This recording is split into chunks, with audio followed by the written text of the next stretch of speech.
Hi, friends. Welcome to the Do Life podcast. I'm your host, Life Coach Layla, and today I have a special guest for you, Mr.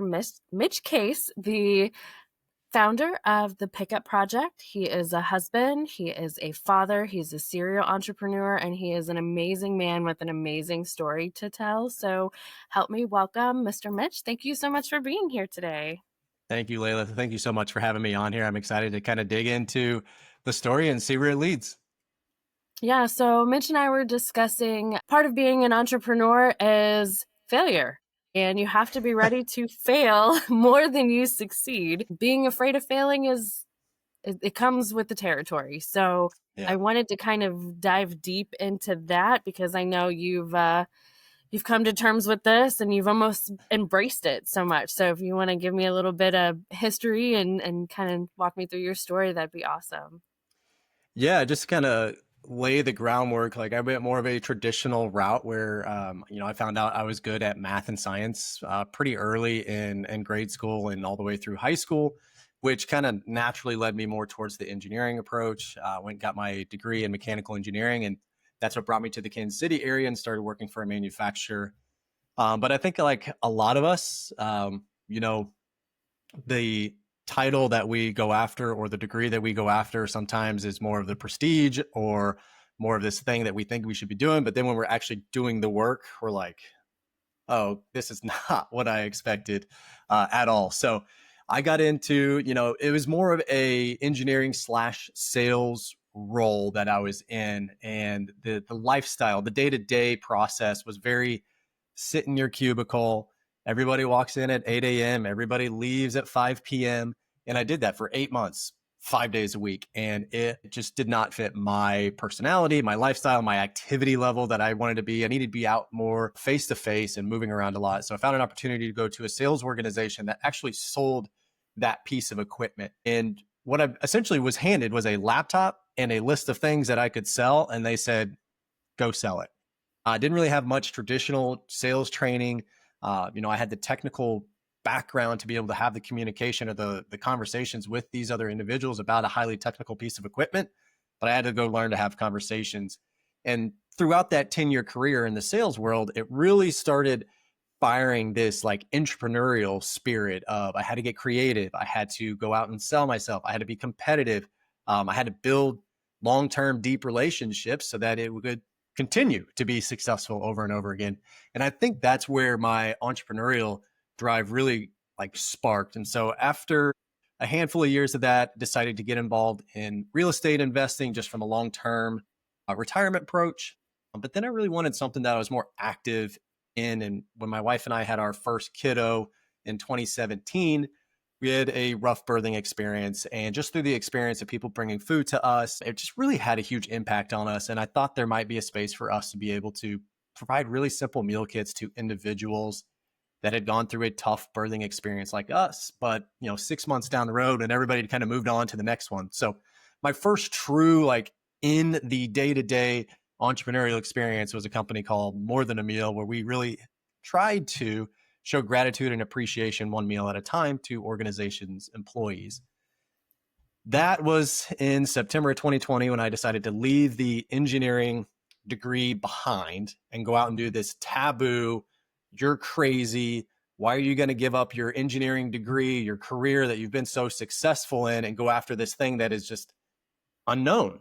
And everybody was right. I felt like I was pretty crazy to go out and do some of that. But there was a turning point for me when I had kind of sat down with my wife and we really discussed like, what is it that we want to accomplish? Why are we even considering this? And ultimately, my wife asked one question that was really transformational for me. And it was just this idea of, if not now, when type of question. She literally asked me, if you look back in 20 years and you haven't done this, would you regret it? And it wasn't just more than a meal. It was like, if you don't look back, or if you look back in 20 years and you hadn't bet on yourself, you hadn't gone out and tried something on your own, would you regret it?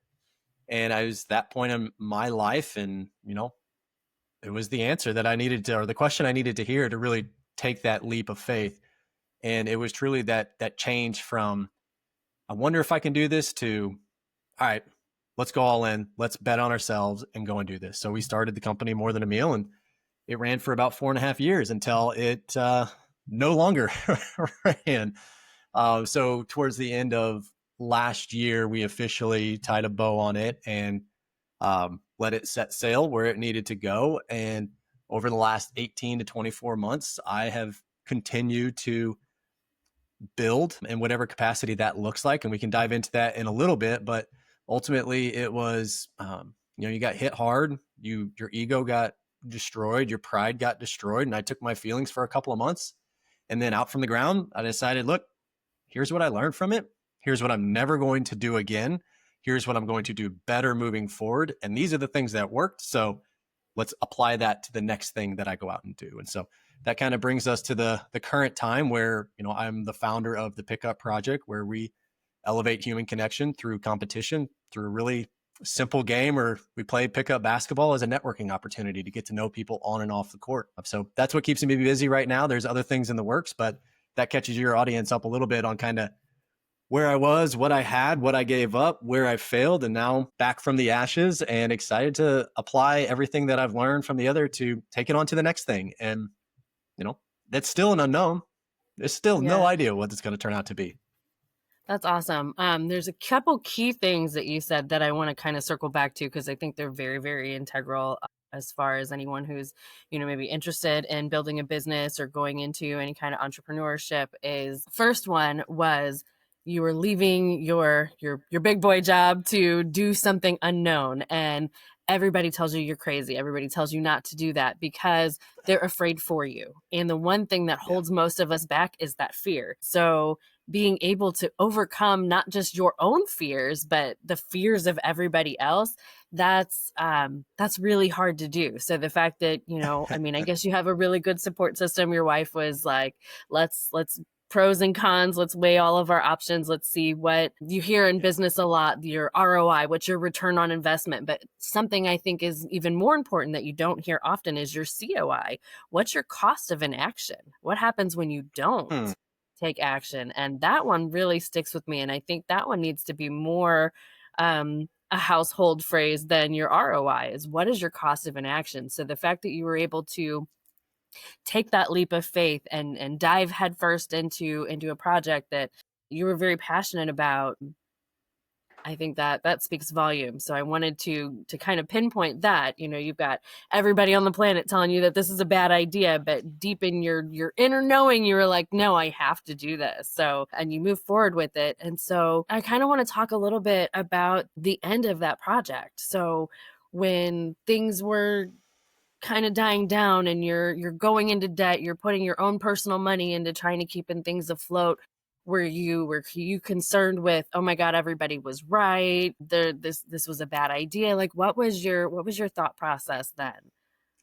Every one of those thoughts definitely appeared of, man, they were right. Dang, I just don't have it in me. Like, I was wrong.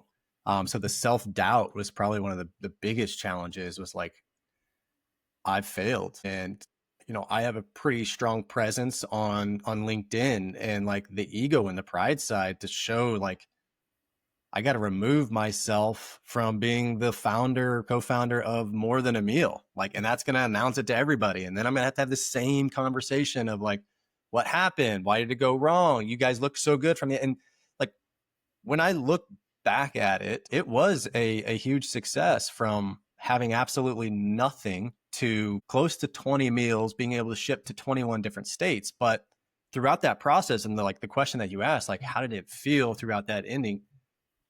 The writing was probably on the wall about 12 months before we shut it down. I still kept a strong front on what needed to look and be perceived as we were moving, because we needed more clients, and I didn't want it to look like we were dwindling down and I was trying to go after big clients. So you put on this front, and then all of a sudden you turn around and you're like, wow, I've racked up a lot of debt on this credit card. Wow, dwindled into my savings. Wow, I used other people's money. Like, all of that just really hurt me. And like, one of the things that, I had kind of grown up in a very conservative family, and money was a lot of like self-worth and value. And I don't mean to diminish anything that my parents did, but like, money was very important, and it was just kind of perceived that way. And I still have those roots inside of my body. And so the fact that I wasn't making anything made me feel like less of a person. The fact that I wasted other people's money made me feel even lesser of a person. So all the downs, all the feels, the failure, the letdown, the pride, the ego of just they were right and I was wrong really brought me down into a, I'm never going to say that I was depressed by any means, but it was definitely a gut check on trying to figure out of like, all right, what are we going to do? And, I'm a believer in God. And one of the things that really showed up in our lives in that moment was just little things popping up here and there from a money perspective that helped us kind of get through here and there. But ultimately, we just decided to come to that indecision where my physical health, my mental health, and just my lack of desire to keep going with it really brought it to the end. And we just decided as a family that, for my own mental and physical health, we needed to make a change. And yeah, we brought it to an end. And I had probably about 2 months. I had a lot of people reach out to me because I stopped posting on LinkedIn. I stopped doing all this type of stuff because I was like, man, I gotta come to terms that this just didn't do what I thought it would do. And it's really cool to kind of see the support that came through that. And one of the reasons why I felt like I was able to rise back up was the individuals that reached out and said, this is what I saw you accomplish. So I know you're using the term failure, but let me show you from the other side of the table on what you took from absolutely nothing to what it was. And the fact that, it's in the entrepreneurial world, in the sense of I'm going to stop and go build a business, there's not a lot of people that will take that opportunity. And so failing at something that very few people will try, I guess gave me some sort of sense of like, well, at least I got out there and I got in the game and I tried something and maybe it didn't work. But the lessons that I have learned from a business acumen side of things is far more than any 4-year degree I think I could ever learn and for a master's or any sort of business degree or anything along those lines. But what my wife showed me was the non-financial things that I was present for. I missed my first kid's first steps. I missed his first words. My last two, I was there for every single one of those things. We got to take some trips because I could work remotely versus having to be in an office. Like there were just so many things from a husband and a father perspective that, and this is probably the thing that like really grounded me was like, I did not even know I was missing. I remember specifically sitting on a couch. I had called it quits for the day around 4:00 and we're sitting around. And at the time it's just my two boys. One's, 6 months old. He's a little potato on the ground. And my 3-year-old is running around kind of crazy. I'm just sitting with my wife on the couch and we're just looking at the boys and she would look over to me and she's like, you realize you wouldn't even be home for another 3 hours. And it just hit me like a ton of bricks in the sense of like,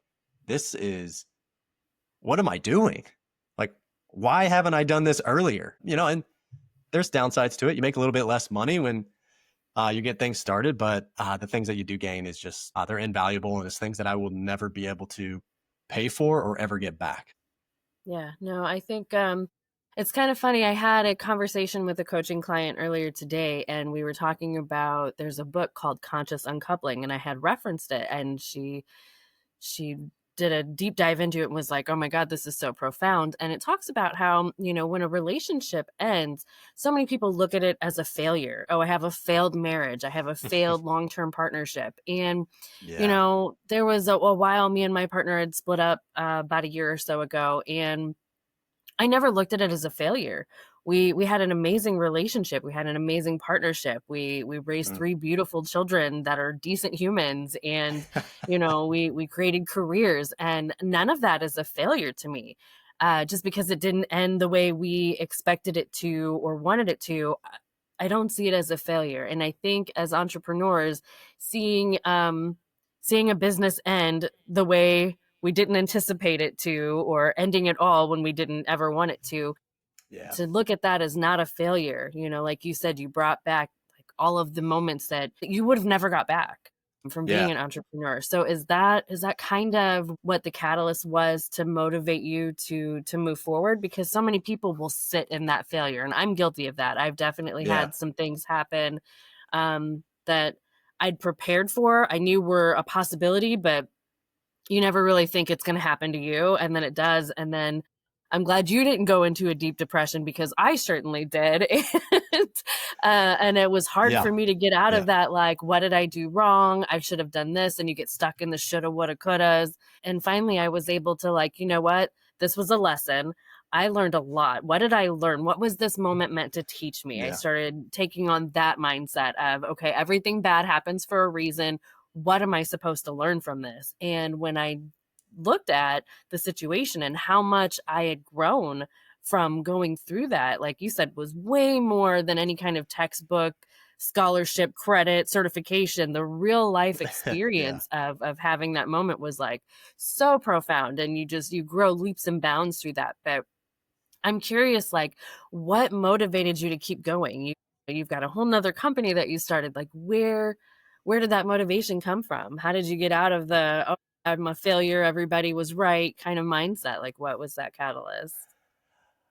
I jokingly say I got it from my mother because she always has a project that she has to get done. So then once that one is done, it's on to the next. But at the same time, my wife is very obsessed with the Enneagram system, and I am like a number 3, which is a performer. And so it is always, my motor is always on and looking for that next thing, which can be a blessing and a curse. For me, being able to like have that moment to feel literally all the things that you had just described and self-doubt. I think the lowest I ever was, and this gave me a new perspective on financial life for a lot of individuals. Is I remember my wife saying, "Hey, I got to go fill up the gas tank in the van." And I had to tell her, I was like, "You can only put $10 in because we don't have enough to go for groceries or pay, the house or the more." Like those things started to really become serious situations for us. And I sat there as I was talking to her. I was like, how did I let us get into this position? Like it was just really a wild experience. Like I grew up a white middle-class male. Like, let's just say it. I didn't get told no a lot.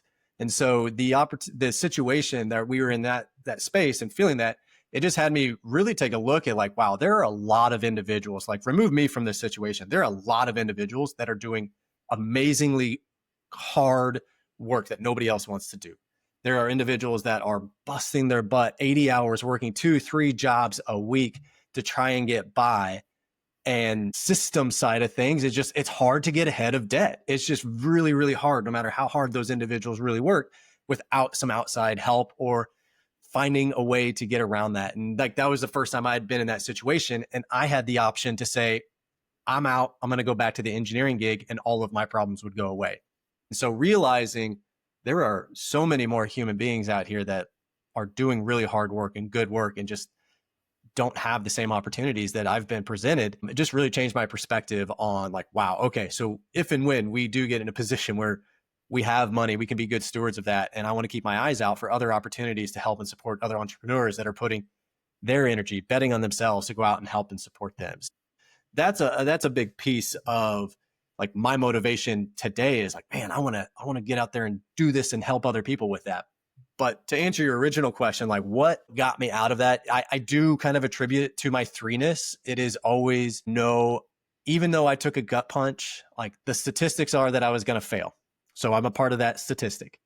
Now, the other option was to just stay down and, give up and go back to what I was doing. Or the other option was, let's stand back up. Let's dust ourselves off, put a couple Band-Aids on, and see if we can go another route. And like, that's the way that I have always operated, whether that was playing soccer or baseball or drumline, like my days in high school doing that, to where we go play pickup basketball. Like my goal is to be the 5th best person on our team because I am not great at basketball, but you better believe I'm going to be pushing myself every single time to be that best person for our team that they can count on. And, we always jokingly towards the end of we play 4 games, and the first one is high energy. It's fun. Everybody's kind of waking up. And the last one, everybody's like, it's not about how you start. It's about how you finish that last game, because that's the one where your knees are hurting more. You can't breathe. You're tired. You're thirsty. Like everything is coming against you, but that's the last game. Like that's the last thing somebody's going to remember from that morning. So I think it just really kind of comes down to like my internal drive to just say like, I will not fail overall. There might be little battles within that I don't win, but overall will come out on the other side. And I mean, I still don't know what that looks like right now because we're still in the throes of it. But, I do attribute that to the threeness inside of me that's just like, I can't be held down. I love that. That's amazing. And I think there's something that you said there. So your new company is the Pickup Project, and how you show up in your games, in your basketball. Like you said, it's not about how you start, it's how you finish. Where was the mindset? Like, what happened? I'm trying to think of how the best way to ask this question is how did you transition from, like, you found a correlation from playing basketball and how you show up for the game and how you show up for yourself and how you show up for life is also how you show up in your career and your business. So Yeah. you created the Pickup Project. What was the connection, the synapse in your brain that connected those two? And then maybe tell me a little bit more about the Pickup Project itself. Yeah. Yeah. So I'll kind of go a little bit backwards on this just to kind of hit on that. And then I'll dive into kind of the catalyst of it. But the Picker project started from a need to differentiate myself when I was selling commercial HVAC equipment in the engineering days. So this has been something that just kind of grew out of an opportunity to how can I have better conversations with individuals on a personal level versus a business level? So my whole goal and what made me really successful was I could care less talking about business. I want to know how your kid's swim meet was. I want to know how the soccer game was. And it allowed me to build real friendships with these individuals, which, shocking, led to more opportunities and business. It's what helped me become very successful in what I was doing. And so the opportunity for the Pickup Project was literally born out of, I don't want to take somebody to a happy hour where I don't know if I'm enabling this person that's struggling with alcoholism. I don't want to go out to a dinner and take them away from their spouse and children.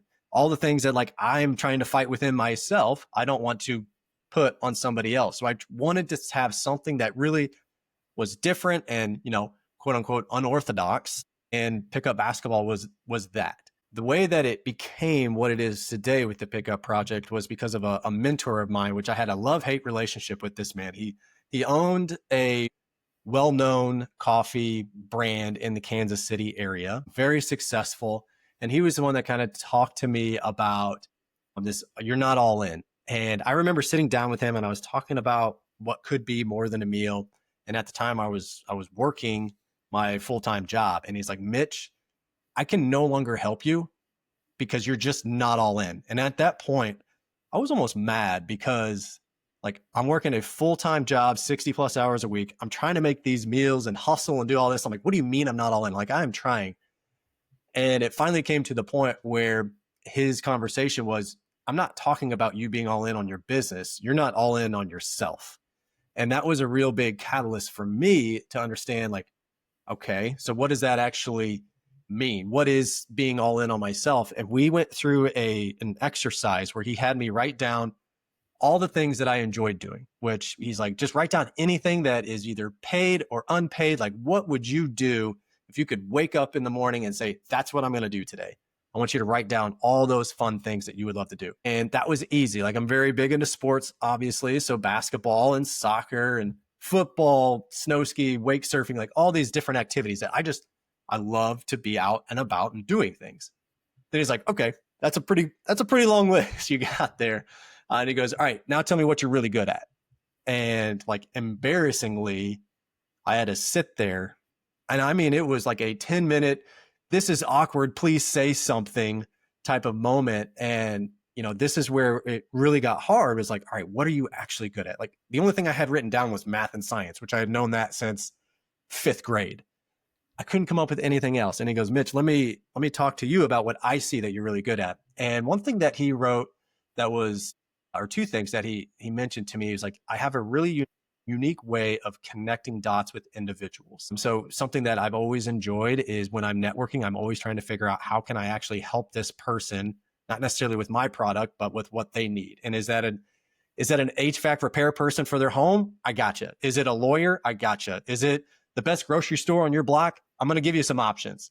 So that's really where I try to get that. And I was able to connect those dots.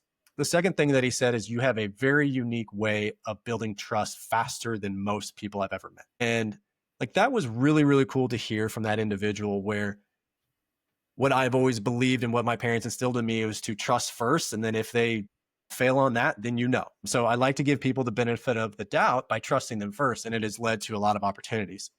And so when we were going through this exercise, he basically came down and he's like, all right, now let's see where these two lines can actually interact with each other. So he's like, let's start drawing arrows and see how we can do that. And ultimately, it came down to this idea that if you do what you enjoy and you are good at it, you're going to be able to endure a lot of really challenging days. Because he called BS on that idea of like, if you do what you love, you never work a day in your life. He's like, I love coffee, but I've thought about building or burning this building to the ground 4 days this week, and we're only on Tuesday. So it was comical in that sense that, yeah, like there are days where being an entrepreneur and building this business sucks. And I want nothing to do with it. And sometimes I just shut down for the day and go take a nap and try to come back the next day. But the idea that I could find things that I'm really enjoy doing, whether paid or unpaid, and the things that I am really good at, if I can find a way for those to collide, I'm going to have a lot of fun. And he said the most difficult part of all of that is to try to monetize that. So many people that go into business try to monetize this thing, these two things that come together. And sometimes they fail because it's just not something, it's not a need that the market wants. It's more of your own desire. And so he really focused in on me and my career, meaning, hey, don't just try to make these two things intersect and make a business out of it. It is, if you work a day job, you're a W-2 employee at XYZ organization, and it allows you to go snowboard on the weekends and connect people, then you're going to be able to endure those bad days because this opportunity here allows you to do what you really want to do. So I looked at this, and this is kind of where the pickup project came along. Was I had a unique way of building trust very quickly, and I was able to connect people. I love competition. It just so happened to be basketball because honestly, it's easier to get 5 people on a court than 9 baseball players or 22 football people together. Like, basketball was easier from that perspective, and there was enough interest in that. And so I just found a way, which when I started this, it was free. I didn't charge anybody for it. It was provided by the company that I worked with at the time, and it just created a lot of joy. And I woke up early on Friday mornings when we play at 6:30 a.m. to go and play basketball with people that were literally trying to make themselves better, whether that was through basketball, whether that's through networking, whether that was through their physical health. And so fast forward to today, that has just continued to instill. And I found that maybe I am fortunate, we'll see, but there's a way for that to be monetized and, provide for my family. And the joking piece of it is I do call myself a professional basketball player now because I do get paid to go and play basketball. I still don't have my big time contract yet, but we'll see where it leads. The intent behind it was always, we're here to connect first. We just happen to play basketball. And leading with that has allowed this, what is now the pickup project to have, 50 weekly players come out and hoop. And some of us are good and some of us are not. But at the end of the day, it was never about, the talent that you showed on the court. It was about who showed up and that they continue to show up. So yeah, that helps kind of get to the catalyst of why I kept the pickup project going and how it was kind of an easy transition. And there were some things in between that helped pay the bills, that I did some contract work and stuff like that. But it was just a really natural lead into that once I had some downtime with More Than a Meal closing to look at the different things that I've got going on and see if one of those is worthwhile putting a little more gas on the fire, or is it something else? Yeah, I think you said a couple things that I want to circle back to is the point of having a mentor or coach. I piss off my clients on a regular basis. Like, I feel if I'm not making them mad about something, and a lot of times they get mad at the amount of silence, because if I ask a question, you have to sit there in silence until you answer it. I don't know is never an accepted answer. And it's the one thing that frustrates me most about my coach and my mentor is they do the same thing. And it's like, man, I get so mad at these revelations because it's like I'm very analytical and I want to think about things and figure it out. And when I think I have something figured out and they show me a new perspective and I just like this light bulb moment happens. And I'm like, oh, I've been wrong for 40 years. Awesome. Cool. Thanks. It's so you didn't hard see that earlier? Yeah. It's so hard not to get mad at these things, but it's that anger that like just catapults you in the right direction and to do the things that you're like, okay, well, now that I know this, everything changes. Yeah. It's such a profound moment. And I think something else that you said that was really profound was something that I've taught to a lot of my clients is, I try to help find purpose. Like, what is your purpose? What do you want to do? And Mm. we talk about, some of the things that make you happy and the things that you did in childhood. And when my mentor asked me, what did you like to do as a kid? I was like, I like to eat dirt. How is that going to help me? How am I going to monetize off of that? It's like, you don't necessarily have to monetize off of your purpose. You can keep your day job, like you said. You can do Yes. this job. And something else that I like to kind of think about when you're doing your day job and you're like, I hate this place. I hate this work. I don't feel good about this. It's paying you, it's supporting you to do the things that you do like and you do want to do and support you. So just having little tweaks in that mindset. But I do think it's so important to have a coach and a mentor to see the things that you can't see, because if you weren't having this conversation with someone who shared what they saw in you, and same thing, if I didn't have a coach or a mentor to share what they see in me, we wouldn't be where we are doing the things that we're doing. And I just think that's so amazing that they were able to help you with that insight that you've now turned into this amazing solution. So not only are you doing what resonates with you, you're living your purpose, but you actually are monetizing off of it and still giving back. Like, when you think of what is your why, like, that should be most people's motivation, is remember your why. Why are you doing what it is that you're doing? That should help pick you out of the ashes when things crumble. Is, your why is to spend more time with your family and to not miss out on Mm. these milestones, and to be the best version of you that you can be and show up for your family in ways that you couldn't in a 9 to 5. So I just Yeah. I love that. And thank you for giving back and for doing the things and bringing people together. What exactly is the Pickup Project? You guys just a bunch of guys, you play basketball together and you introduce people? How does it work? Just a bunch of meatheads and wannabes that used to no. This is like the going joke around the Pickup Project is everybody thinks that I started this because I'm really good at basketball.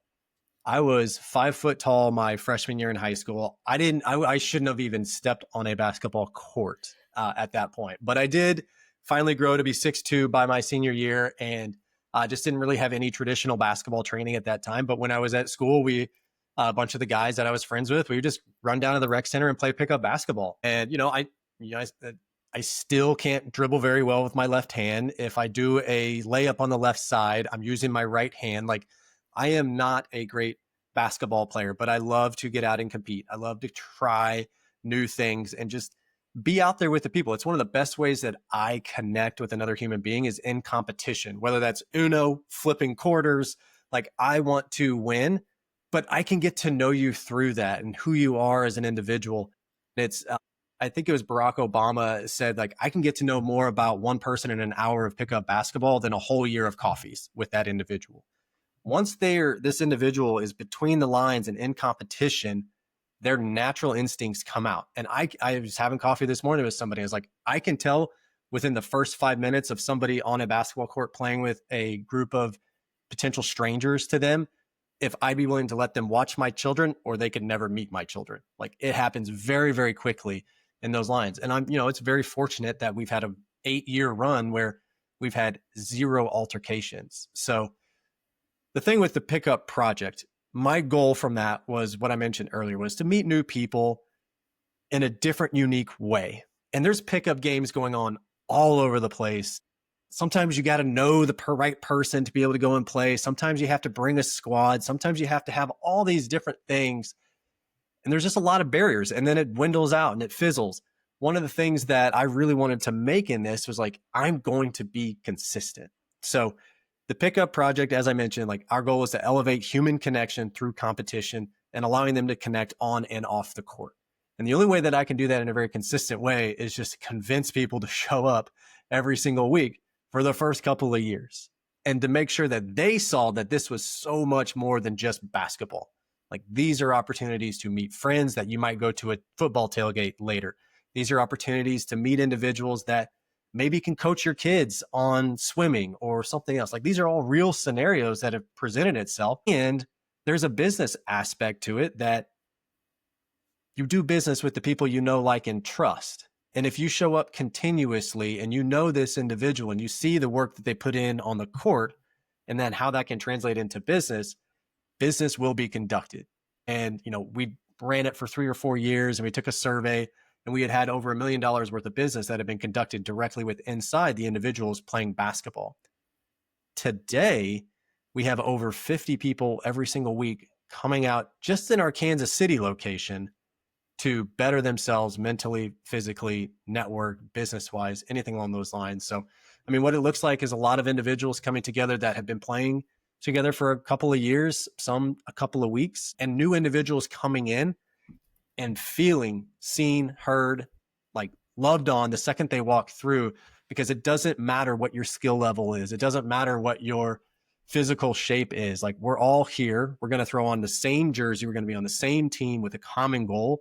And watching that play out in a real sense on the basketball court and off of the court is pretty powerful. And I believe that's what's allowed the Pickup Project to go outside of just Kansas City and starting to spread nationwide.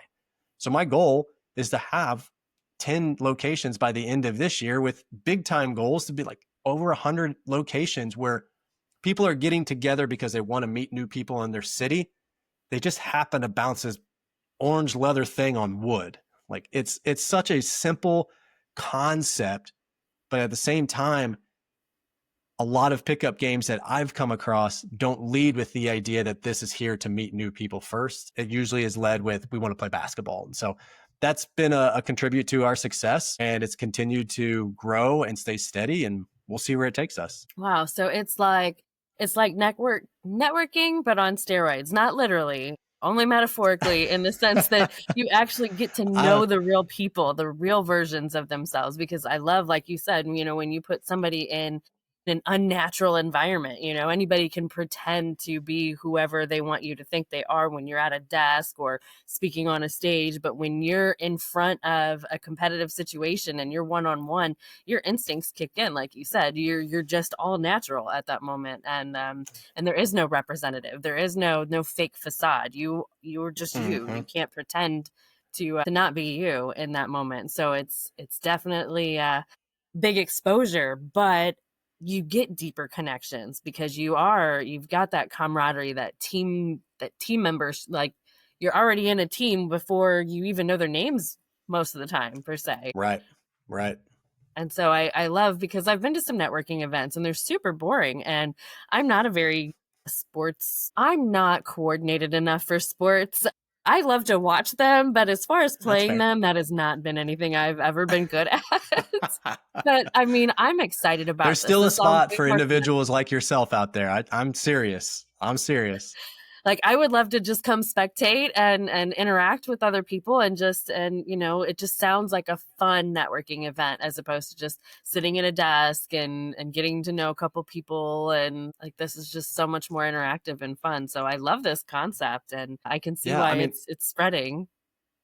As an introvert, like my biggest nightmare is walking into a room where I have to force a conversation with somebody. It's just not my style. I'm not interested in doing that because it feels fake. It feels like I'm already, before I even introduce myself, I have a goal in mind. And with the Pickup Project, like the goal that I have in mind is the exact same goal as the other 4 people on my team.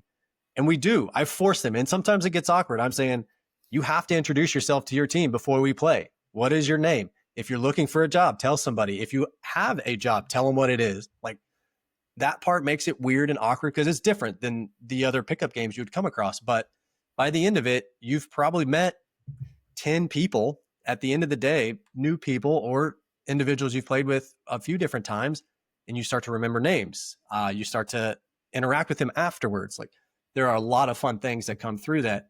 And it's what's brought me a ton of joy and why we still wake up early. Like, that's the other component of it, is you're not surrounding yourself by other individuals at a luncheon or anything like that. You are surrounding yourself by somebody that voluntarily pays to be around other people like you before the sun and the rest of the world is even up, to go run around with other people to put a ball through a net. Like The individuals that wake up consistently to go and do that show me commitment that they're trying to make themselves better. And again, that's physically, mentally, their relationships, their business. Like those are the other people that you want to surround yourself with. And why I continue to show up is not just because it's my thing, it's because like I want to show up to be around this person who's better at this than I am. Like that whole concept of iron sharpens iron is very real. And I get a lot of comments of, hey, I like, can you do this on a weekend, or can you do this at night? Can you do it at this time or that time? And I flat out tell them like,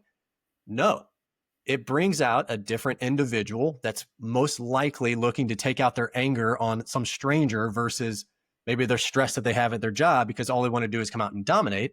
But also, it's a different caliber of individual that's not willing to wake up on a consistent basis to say, I'm not only showing up for myself, but I'm showing up for the other people that are there too, because they make me better and I want to help them be better. So it's, I'm still obsessed to wake up early. You know, we're 2 days away. We're getting ready to launch in Omaha this Friday, August 29th. We'll be in 5 locations by the end of September. And I have very high hopes and goals for what this could potentially be as well. That's awesome. That is so, so awesome. You said something that kind of that resonated. I do think it's I do think it's amazing that you're not willing to budge and be like, no, you know, if you're ho-humming around about it and you think about it and you want to do a weekend or, you know, a Friday night or something, no, show up first thing, first and foremost. And the people that are showing up, they're showing up, like you said, not just for themselves, but for the team, for the other people. And I think that's such an They amazing way to prioritize it. network. Yeah. That's, and I mean, maybe this is just the, like the performer inside of me is I get that sometimes mornings are hard. You know, I've got 3 young kids. I know this is a burden on my wife every Friday that I go and play because she has to get all the kids ready and get them to school. Like that is harder than playing an hour of basketball. For those 15 minutes of getting those kids ready and out the door, it is so much harder than an hour of basketball. But she understands that this is a priority for me and my mental health and my physical health. And I prioritize that over my wife and being present for my wife and children, which I've already mentioned is like the reason I left my job. And so this like sacred moment of being able to get up and be active and keep myself healthy for my family and get out there and help other individuals. So that's part of the thing when people ask me to change to different times. I'm like, look, like you have the option to prioritize this in the morning, and you're going to surround yourself with some amazing, amazing entrepreneurs, blue collar workers, white collar workers, age ranges from 21 to even 52 to 60 years old that has wisdom as can be and as green as can be and excited about what's about to happen in their lives.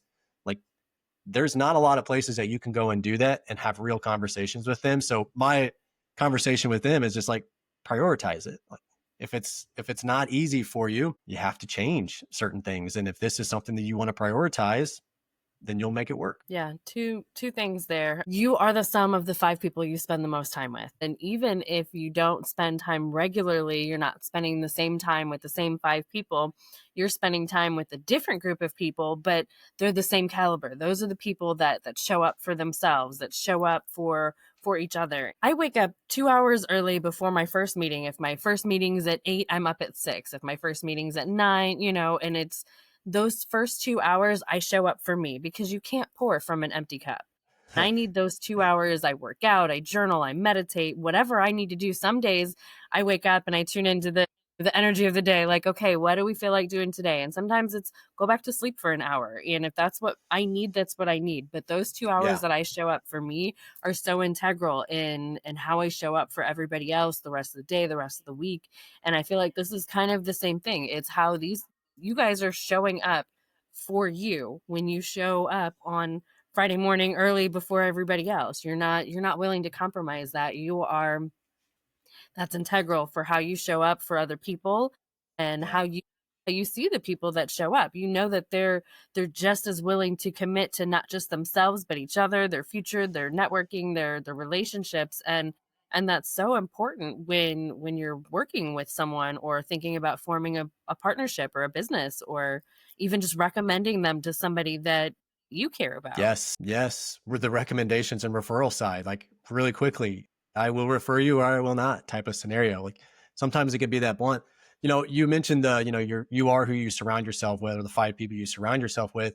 This last like 12 months, I've really kind of flipped that script on the idea of like, why would 4 other people want to hang out with me? What am I bringing to the table that makes them be better? And so like I've been working a lot on that. And like I kind of think of that as, all right, now I'm not just showing up because I need to be there because I'm running this thing. I'm thinking of, all right, I know these people have shown interest in what I've done. And I know that I'm better at this little tiny area than they are. They need me to show up so that they can surround themselves by me. And I'm looking to the individuals that are better at the things that I want to be. And now I'm showing up to be around them. Like it's this ecosystem of like humbling yourself to say, what am I bringing to the table that can help this person become better at that while I'm looking at this person be better at that? And everybody is sharing from that side. And so I love you are who you surround yourself with, but I also want to look inward and say like, how am I showing up for the other 4 people that are saying that they want to be around me? Yeah, that's amazing. That's such an awesome perspective to have. I love that. I love that so much. I am going to steal that 100%. Please do. Please do. Maybe it'll be a title on the book, like, why should they hang out with you? Awesome. Well, That's awesome. this has been super, super informative. I love the idea behind this. I love the Phoenix rising out of the ashes story. Is there anything else that you want to let my listeners know, or any last words, anything you want to just share, anything I didn't cover or ask? No, I guess the only thing that I would say is just like maybe a humble pitch here is that I am looking to grow to more metros across the US right now. So if there's anybody that's in that space and they're like, man, I really need a network like that, I want to lead something like that, I would love to have a conversation with you to see if this is a fit between the 2 of us and if we could get it launched in your city. Like there are a lot of opportunities and we're looking for those individuals that are driven, they're self-motivated, they're humble, and they know that they can be better at different areas. And I would love to be able to potentially partner with you in that capacity. So if that resonates with anybody and, basketball isn't something you don't want to do, it's something that you can maybe be okay at, I would love to have a conversation with them. Amazing. Thank you so much. Can you let my listeners know what do you have coming up? And I mean, I know the expansion, but where can they find you? Yeah. How do they get a hold of you? Yeah. So, I mean, we will be launched in Dallas, Omaha, Overland Park, Kansas City, and South Chicago by the end of September. So if you're in those areas, go check out the Pickup Project in your local area, and we'd be happy to host you there. You just simply go to thepickup.project.com and you'll just find your easiest location. You'll find my contact information there, but I am very active on LinkedIn as well. So if you want to connect with me on LinkedIn, I do look at all of those messages that come through as long as they're not too pitchy. And I would love to have a conversation with you around the things that you see that I could be better at and you have that talent, or vice versa. I'm always interested in learn about other people's stories and what's made them who they are. Awesome. That is amazing. So yeah, if they want to connect with you, LinkedIn's that's where we met. So Yeah. amazing. So thank you so much for being here. This has been a wonderful conversation, super informative, very insightful. I love what you have going on. I love your story. I appreciate you for being here today. So thanks again. And to everybody listening, like, share, subscribe, follow me, follow Mitch, do all the things. I love you. We thank you for being here, and let's go do life competitively. That's good. I like that. Layla, thank you so much for having me. I cannot thank you enough. I really appreciate the opportunity to hear from you, and hopefully this provided something to your audience as well. Thank you.